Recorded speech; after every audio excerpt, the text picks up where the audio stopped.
శ్రీ సాయిరామ్. శ్రీమద్ భగవద్గీత 2వ అధ్యాయంలోని 27 శ్లోకం గురించి తెలుసుకుపోతున్నాం. సాయిరామ్. ఈ శ్లోకంలో కూడా భగవానుడు జీవ దృష్టి అనుసరించి చూచినా కానీ ఆత్మను గురించి శోకించడం తగదని వచించుతున్నారు. జాతస్య హి ధ్రువో మృత్యుర్ధ్రువం జన్మ మృత్యుస్య చ తస్మాదపరిహార్యేతే నత్వం శోచితుమర్హసి. జాతస్య పుట్టినవానికి మృత్యు చావు ధ్రువో హి నిశ్చయము గదా.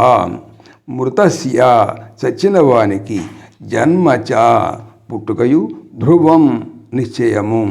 తస్మాత్ ఆ కారణము వలన అపరిహార్యే తప్పింప శక్యము గాని అర్థే అనగా ఈ విషయమునందు త్వం నీవు శోచితం దుఃఖించుటకు నా అర్హసి తగవు. తాత్పర్యం, ఒకవేళ నీవి ఆత్మను సావు పుట్టగులు కలవానిగా తలంచెదవేని ఆ తర్వాత అయినా కానీ పుట్టిన వానికి సావు తప్పదు, చచ్చిన వానికి పుట్టుక తప్పదు. తప్పనిసరి ఆ విషయమును నీవిక శోకించుట యుక్తము కాదు అన్నాడు. ఇది కూడా పైన తెలిపినటువంటి సామాన్య దృష్టిని అనుసరించి చెప్పినది అవుతుంది. కాబట్టి యథార్థముగా ఆత్మకు పుట్టుక కానీ సావు కానీ లేవు. జై సాయిరామ్. ఓం దేవకీ నందనాయ విద్మహే వాసుదేవాయ ధీమహి తన్న కృష్ణ ప్రచోదయాత్. ఓం సర్వం శ్రీకృష్ణార్పణమస్తు.